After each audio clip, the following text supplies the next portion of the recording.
ya no se cocina el primer hervor, dirían las paisanas, ¿no?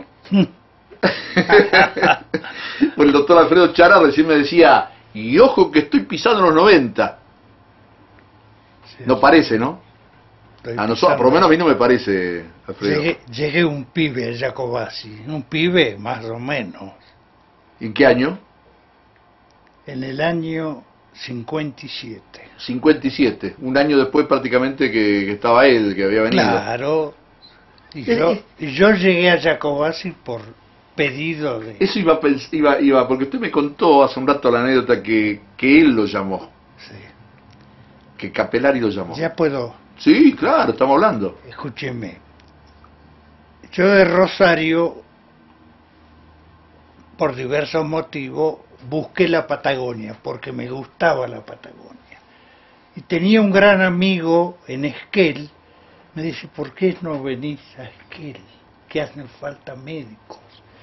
Esquel en ese entonces tendría 5 o 6 médicos, más no. Bueno, cargué mi consultorio a Esquel. Estuve 3 meses, pero la situación económica mía me obligó a decir me voy. Y el jefe de zona cordillerana, el doctor François, me dice no se vaya, porque ya le va a llegar el nombramiento. Doctor, tengo que comer, tengo que pagar alquiler. Dice, coma acá en el hospital, duerma en el hospital. Pero si usted se quiere ir, mire, en Jacobacci está necesitando un médico. ¿Por qué no va? No, Jacobacci no lo conocía por el tren. Pero viajé a Jacobacci y me presenté al doctor Capelari. Dice, ¿por qué no te venís? Me hace falta otro médico, así trabajamos juntos. Bueno, primero dije, no, vuelvo a Esquel, pero a la semana cargo el consultorio en La Trochita. En La Trochita. Que iba de Esquel a Jacobacci. Llegué el 4 de agosto del 57 a Jacobacci. Hace ya más de 50 años, pero a diferencia de lo que uno puede pensar, porque recién lo hablábamos inclusive con el doctor Capelari hace un ratito fuera de cámara, Jacobacci era más grande que ahora. Tenían tren todos los días, sí, tenían movimiento, sí, todos los días. Movimiento. Mucha gente, hay mucha gente ahora. Jacobacci creo que en estos momentos está con 10.000 habitantes. Y cuando estábamos nosotros, no sé, serían 3.000. Pero la zona aledaña es la que traía a los pacientes. Porque nosotros teníamos un radio muy grande. Era muy grande. Pero además, por allí en el núcleo del pueblo, sí, había menos gente, sí, pero era mucha más la gente que había en la zona rural. Ah, sí. Porque había más riqueza, porque se trabajaba, porque sí, había trenes, como me decían recién. Claro. Uno no puede pensar que Jacobacci un tren por día. Uno no lo piensa. Tenía valor en ese entonces. Yo recuerdo cuando uno iba a la playa del ferrocarril, los fardos de lana que se cargaban en los trenes de carga para rumbo a Buenos Aires o a San Antonio. Qué bárbaro, ¿no? Esto nos lleva a una posición del lugar, de ver cómo era la zona, porque nos estamos metiendo de lleno en esta historia que es cómo se trabajaba y cómo se combatía este mal tremendo de la hidatidosis, sí, en aquella época. Sí. Alfredo, usted me contó del matadero. Sí. Y eso me dejó muy impactado a mí. El matadero, que estaba cerca del pueblo, con mi señora un día nos vamos a buscar hígado, porque teníamos un paisano mío árabe que estaba ahí y me dice, vengan a buscar hígado, que acá hay. Pero veíamos con mi señora que lo tiraban así, resbalaban. Pero dice mi señora, ¿pero qué tienen unos globos? Los hígados. Entonces preguntamos, ¿por qué los tiran a esto? Y porque son de animales golpeados. Mentira. Golpeados, decían. Bueno, esos hígados o vísceras se tiraban de noche a un pozo próximo al matadero, y la gente del Mallín, la zona baja, iba con un palo y sacaba esas vísceras para comer, con quistes y datídicos. Que eso era lo que... Y así se iba extendiendo. Decía que estaba golpeado porque Que estaba golpeado, y la gente lo comía, esos lo quistes. hervía. Y los perros también lo hacían. Los perros, los primeros en comer. Se llenaba el matadero de perros. Le tiraban todas esas vísceras, esos hígados ahí, todo. y así comenzaban. Entonces, los perros.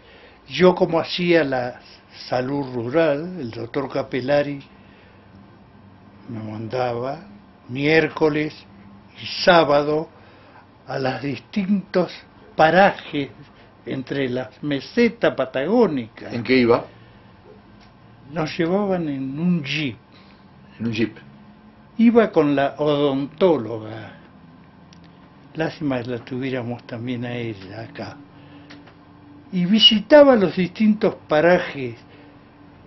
Mamuelchoique, Aguada de Guerra, Lipetrenque, Trequile, Atraico, todos parajes donde siempre encontraba personas con molestia en el hígado. Y esa molestia era que tenían quistes hidatídicos. Claro. Entonces los derivaba a Jacobasi. Los veía el doctor Capellari intervenirlo.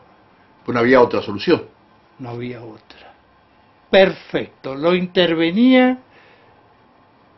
No teníamos una infección postoperatoria, miren ustedes, con un autoclave que la enfermera Chola esterilizaba las compresas, esterilizaba, y se operaba. Y lo digo, mi señora era la obstétrica del hospital, y ella ayudaba, daba la anestesia, el éter con el hombredán famoso, porque no podía, otra anestesia no se podía dar. Con éter. Por ejemplo, la hidatidosis pulmonar, que había muchas, eran derivadas a Bariloche, porque no había un anestesista, y recuerdo que el doctor Capellari me mandó para hacer un pequeño curso de anestesia a Rosario, y aprendí muchas cosas, pero al poco tiempo, por pedido del doctor Capellari, me trasladaron a Bariloche. Vale decir que Bariloche hace 40 años que estoy. Qué increíble, ¿no? Pero Jacobasi estuve desde el 57 hasta el casi 73, fines del 73. Cuando uno, y el silencio lo dice todo, ¿no? Sobre todo el mío, que me gusta hablar y sin embargo me quedo ahí. Cuando uno habla de esa época, de dos médicos, dos médicos, dos para todo, luchando en esa zona tan vasta, tan inhóspita, sí, tan abierta, y con una enfermedad que era difícil de combatir, porque lo dijo recién el doctor Capellari, se combatía al momento que ya estaba infectado. Sí. Pero la prevención no existía todavía. ¿Cuántos años después empezó el programa de hidatidosis? ¿20, 30 años después empezó la gente comiendo verdura, contaminada toda. Claro, por las heces de los perros. Sí, los perros andaban.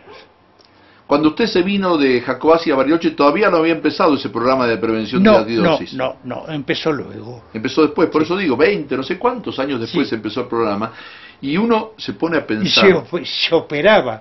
Estaba el doctor Abate, fallecido, el doctor Napoli ya estaba en Bariloche y se veían los casos, pero no sé si el doctor Abate hacía cirugía y operaba, pero no había prevención. Claro. Se Después operaba se porque empezó. era lo único que Y quedaba. sí, por la molestia, estaba, ya llegaba. ¿qué pasará en ese hígado? Una incisión y encontrarse con lo... Porque tampoco se podían hacer exámenes de laboratorio, porque no teníamos una bioquímica, pero no contaba con los elementos necesarios. Nosotros hemos empezado hablando con dos médicos que hicieron, ¿cómo diría un paisano amigo? Hicieron patria, si hay que decirlo de alguna manera, ¿no? Porque ir a esa zona rural, hace más de 50 años, con esa vasta región, con los fríos y recorrer los campos y luchar de esta manera contra la hidatidosis, era hacer patria.